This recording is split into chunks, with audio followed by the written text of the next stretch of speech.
delicious homemade pumpkin pie. Some flour, sugar, and salt. Mix that. Add cold butter and shortening and use your hands to squeeze the fat into the flour, making sure that you're still keeping morsels of butter and shortening so that you get a nice flaky crust. See, nice pea-sized crumbs. Here I'm adding a little bit of vinegar to ice water and adding about 6 tablespoons of water to the flour and butter. Add a little bit more water if needed and bring the dough together just until it sticks. Don't knead it, don't work it too hard, just until it comes together. Then you're going to cut it into 2 halves and wrap the halves in plastic wrap. After you wrap it, give it a squeeze to kind of shape it into a disc. That'll help when it comes to rolling out. There goes the other one.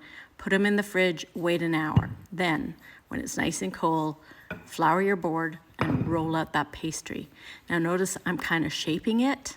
As I'm moving it, I'm always making sure that I can lift it off the counter and rotate it a little bit so that I can keep shaping it and keep a nice, consistent form and shape.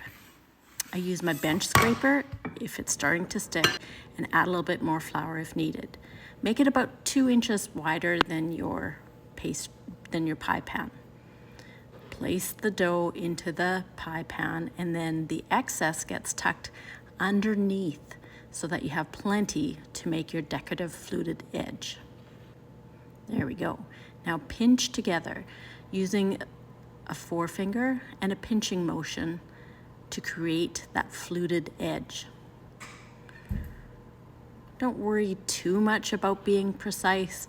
Just give it your best shot. There you go. Ready to parbake. Line with a bit of parchment, add your beans or pie weights or whatever it is you're using, and parbake it.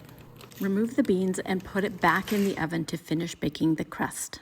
Time for the filling. Add your eggs, pumpkin puree, evaporated milk, cinnamon, ginger, nutmeg, cloves, brown sugar. Whisk it all up and pour into your par-baked pie shell. Any extras can be added to a casserole dish and baked with your pie. Check your pie, make sure it's wiggly, but not too wiggly. If cracks do happen, not to worry. There's pie cutouts and whipped cream to the rescue. Delicious and beautiful.